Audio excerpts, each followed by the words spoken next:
देखिए 34 का सी प्रश्न पर ध्यान दीजिए। ए और बी हल्का हल्का ही है, बहुत इजी है, वो आप अपने से बना लीजिएगा या बना लिए होइएगा। 34 का सी पर ध्यान दीजिए।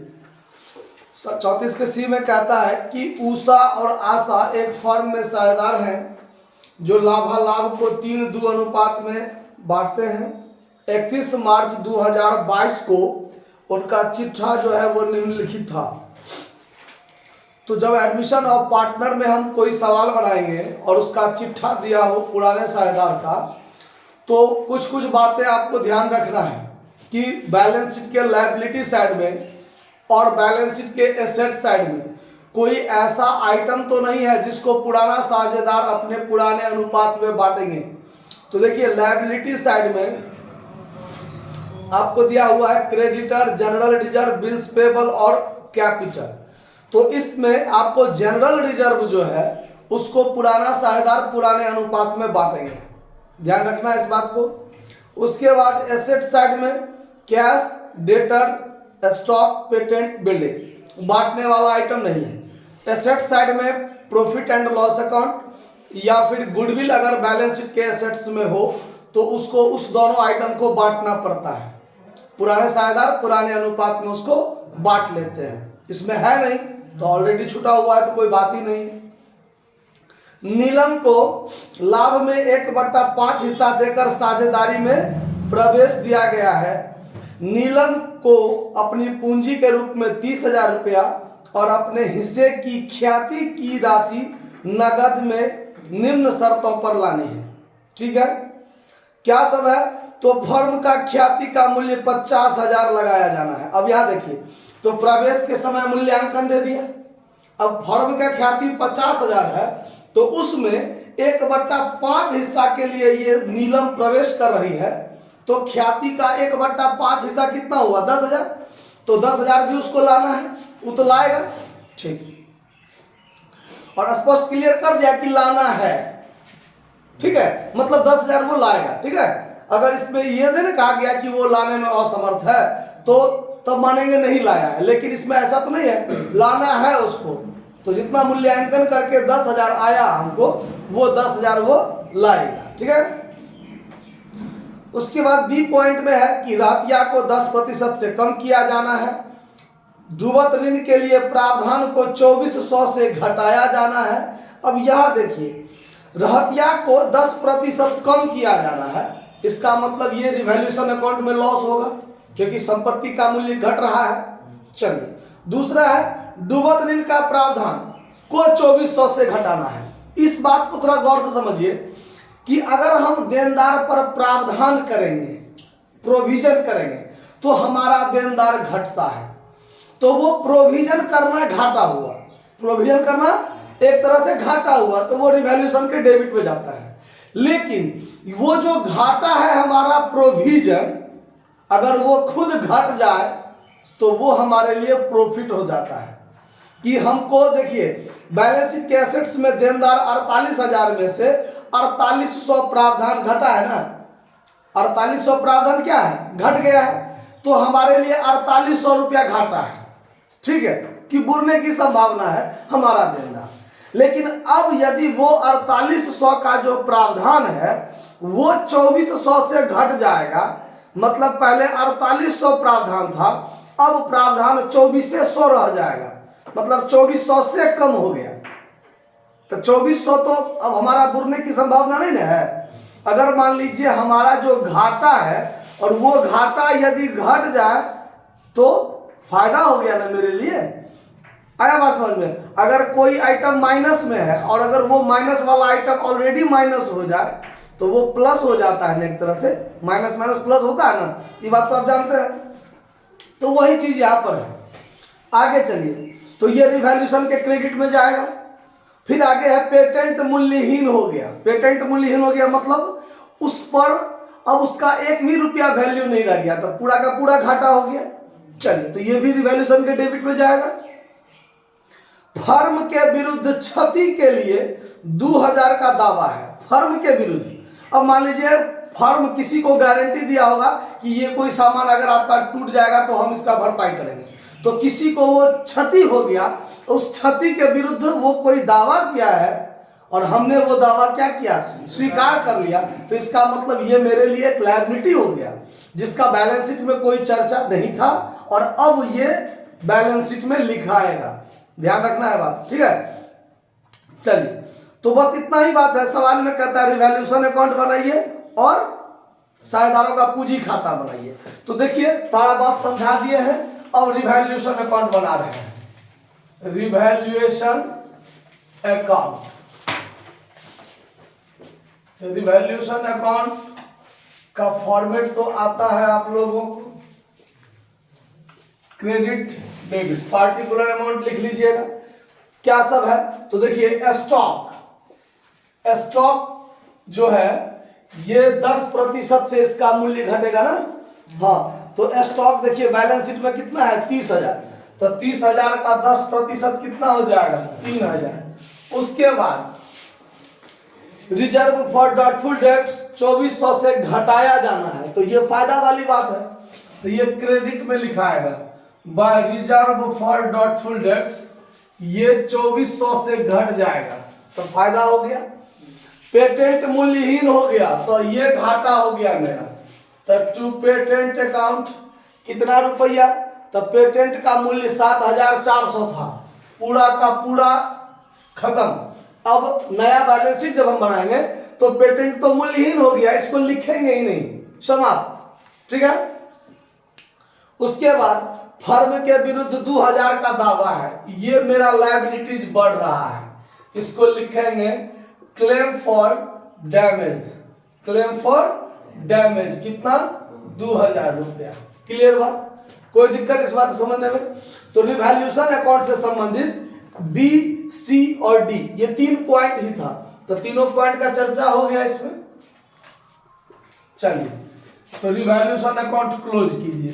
तो ये हो गया 3 और 2 5 और 7 12,400, तो यहां भी 12,400, 2400 घट गया तो 10,000 का लॉस हुआ, फिर भी हुआ ना। तो by old partners capital account, ये हो गया लॉस, और साझेदार का लाभ विभाजन अनुपात क्या है, 3:2 है ना, 3:2। तो उषा और आशा यही साझेदार है ना, उषा और आशा, उषा और आशा 3 बनेगा तो 3:2 अनुपात बनेगा तो 6,000 और 4,000 हो जाएगा। क्लियर बात, रिवैल्यूएशन में कोई दिक्कत है। अब इसके बाद बनाएंगे ओल्ड पार्टनर्स कैपिटल अकाउंट। तो चलिए अब यहां बनाइए ओल्ड पार्टनर्स कैपिटल अकाउंट। 2 साझेदार है तो 2 अमाउंट का कॉलम होगा,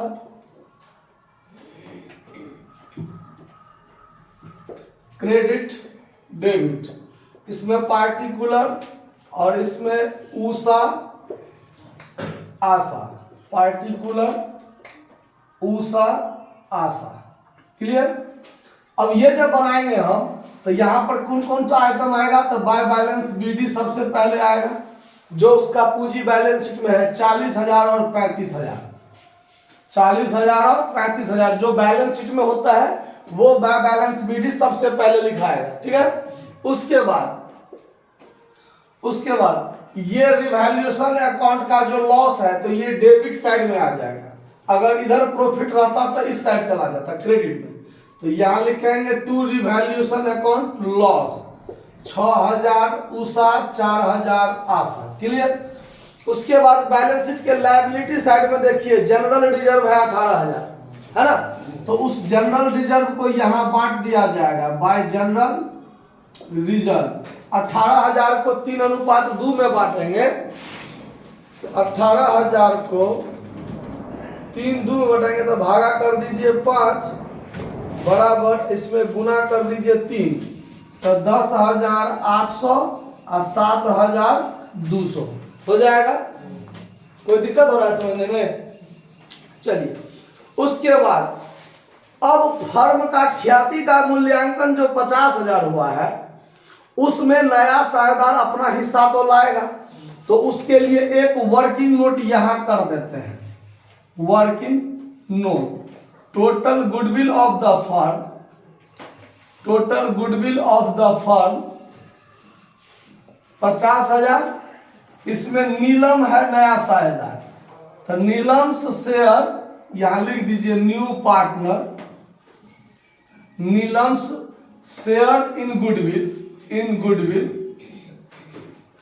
50,000 गुने 1/5 यानी 10,000 तो वो लाएगा। अब यहां sacrifice ratio of Usha and Asha, तो उषा और आशा का सैक्रिफाइस रेशियो क्या हो जाएगा, 3:2 हो जाएगा। तो अब इसमें उषा का जो हिस्सा होगा, उषाज शेयर 10,000 गुने 3/5 और आशाज शेयर 10,000 गुने 2/5, तो 6,000, 4,000 हिस्सा होगा ही। तो ये प्रीमियम जब नीलम लाएगी तो उसको आशा और उषा तो आपस में बांटेगी ही बांटेगी, त्याग अनुपात में। तो यहां लिख देंगे बाय प्रीमियम अकाउंट, 6,000 इसमें, 4,000 इसमें, बात खत्म। कोई दिक्कत इस बात समझने में? इससे ज्यादा बात new partners, old partners capital में फिलहाल नहीं जाने वाला है, ठीक है।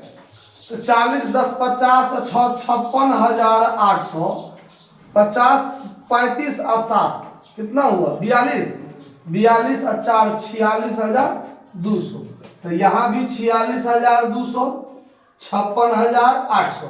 इसमें से इस सबको घटा देंगे, जो बचेगा टू बैलेंस शीट, ये घट जाएगा, 50,800 रह जाएगा, 50,800, और इसमें से इसको घटाएंगे तब 42,200।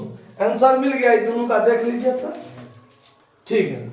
अब यहां बनाएंगे न्यू पार्टनर्स कैपिटल अकाउंट। तो न्यू पार्टनर्स कैपिटल अकाउंट जब बनेगा, कैपिटल अकाउंट जब बनेगा तो वो किसका होगा, नीलम का ना। तो नया साझेदार कौन है, नीलम। तो या तो आप नीलम्स कैपिटल अकाउंट भी लिख सकते हैं, या न्यू पार्टनर्स कैपिटल अकाउंट लिख के कोस्ट में नीलम का नाम दे दीजिए। तो इस खाता में ज्यादा कुछ बात नहीं, ज्यादा कोई बात इसमें नहीं होता है। नया साझेदार जब प्रवेश किया तो ये तो प्रवेश करते समय पहले रुपया लेकर आएगी कि पूंजी के रूप में, तो कैश लेकर आएगी, पहले 30,000 लेके आ रही है ना, तो 30,000 रुपया लाएगी। बात यही इसका खत्म हो जाएगा, यही चीज इसका टू बैलेंस सीडी हो जाएगा, क्योंकि और तो कुछ है नहीं इसमें। तो 30,000 यहां पर, और फिर यही चीज यहां पर टू बैलेंस सीडी 30,000 हो गया। बात समझ में आया? सवाल में इतना ही कहता है बनाने, लेकिन फिर भी हम आपको बैलेंस शीट बनाकर दिखा देते हैं ताकि आपको समझने में दिक्कत नहीं हो। क्योंकि आपको आगे बहुत सारा बैलेंस शीट बनाना है, परीक्षा में कहेगा अभी बनाने के लिए, तो आप कहता हो चाहे नहीं कहता हो, परीक्षा में नहीं बनाना है ना, नहीं कहेगा बनाने। तो अभी तो सीख रहे हैं हम लोग, इसीलिए अभी हम बैलेंस शीट आपको बना के दिखाते हैं। देखिए new balance sheet, new balance sheet as on क्या तारीख को प्रवेश की है, प्रवेश क्या तारीख को की है, उसका कोई डेट नहीं दिया हुआ है, इसको हम खाली छोड़ देंगे। देखिए बैलेंस शीट,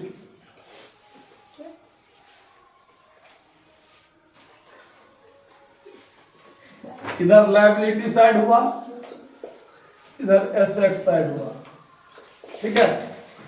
अब देखिए बैलेंस शीट में हम क्या बताए थे कि जो पुराना जो बैलेंस शीट है उसी पुराने बैलेंस शीट को ही फॉलो करते हुए आगे बढ़ना है। अगर किसी चीज में परिवर्तन हुआ है तो परिवर्तन करेंगे, नहीं हुआ है तो ज्यों का त्यों लिखते हुए आगे बढ़ जाएंगे, ठीक है। तो सबसे पहले है क्रेडिटर 27,000 लायबिलिटी साइड में। तो देखिए क्रेडिटर 27,000 है, तो 27,000 ज्यों का त्यों होगा, क्योंकि कहीं भी सूचना में ये नहीं दिया हुआ है कि लेनदार में कुछ कमी वृद्धि हुआ है, ठीक ना। उसके बाद जनरल रिजर्व 18,000, तो जनरल रिजर्व को तो हमने बांट कर क्या कर दिया है, समाप्त, तो अब फिर से बैलेंस शीट में नहीं लिखाएगा। बिल्स पेबल था 5,000 का, बिल्स पेबल 5,000 का, तो ज्यों का त्यों लिख दिए, इसमें भी कोई परिवर्तन नहीं हुआ है। उसके बाद कैपिटल पहले उषा और आशा ये आदमी का पूंजी था। अब नीलम भी प्रवेश कर गई, अब तो तीनों का पूंजी होगा। तो कितना, तो ये जो बैलेंस सीडी हुआ है तीनों में ये जाएगा। तो 50,800 उषा का, 42,200 आशा का और 30,000 नीलम का जोड़ दीजिए। तो ये हो गया आपको 50, 40, 90 और 30, 120, 3, 123, मतलब 1,23,000 रुपया इसका पूंजी हो जाएगा तीनों आदमी का मिला के, ठीक है। उसके बाद एक लायबिलिटीज आपको रिवैल्यूएशन अकाउंट के माध्यम से बढ़ा है। एक लायबिलिटीज क्या, claim for damage. Claim for यानी कोई ग्राहक ने किसी क्षतिपूर्ति के लिए दावा किया और वो दावा मैंने स्वीकार कर लिया, तो जब तक हम उसको पेमेंट नहीं दिए हैं 2,000 का, तब तक तो मेरे लिए कर्जा होगा। अगर हम 2,000 पेमेंट कर देते तो लायबिलिटी में इधर नहीं दिखाता, और इधर जो मेरा कैश था वो कैश 2,000 से क्या हो जाता, घट जाता, तो बैलेंस शीट बराबर होता ना। इधर 2,000 नहीं लिखते तो इधर भी नहीं 2,000 लिखाएगा, कैश में से घट जाएगा। लेकिन ऐसा बात नहीं है, तो अब बैलेंस शीट में लिखाएगा क्लेम फॉर डैमेज कितना का है, 2,000 का है, ठीक है। अब एसेट्स में आइए। एसेट्स में है सबसे पहले कैश लिखा हुआ, कैश। तो कैश पर ध्यान दीजिए, 24,000 कैश पहले से है। नया साझेदार जब प्रवेश किया है तो 30,000 पूंजी ला रहा है और 10,000 प्रीमियम ला रहा है। तो 40 और 20 64,000 रुपया हमारे व्यवसाय में आ गया कि नहीं आ गया। तो अब हमारे बैलेंस शीट में कैश कितना लिखाएगा, 24,000, 24 नहीं 64,000, क्योंकि हमने अब यहाँ पर कैश अकाउंट अलग से तो नहीं खोला है, तो बैलेंस शीट में ही ये काम हम लोग कर लेंगे, ठीक है। अब चलिए, डेटर है 48,000 का, डेटर 48,000 का, ठीक है। पहले इसमें से आरडीडी 4800 घटा था, लेकिन अब कितना घटेगा, 2400 ही घटेगा। क्यों, तो 4800 जो आरडीडी था वो 2400 से घट गया। तो 2400 से घट गया तो 2400, इसीलिए नहीं लिखा कि 2400, 4800 में से 2400 घटा कर जो आया है वो 2400 है।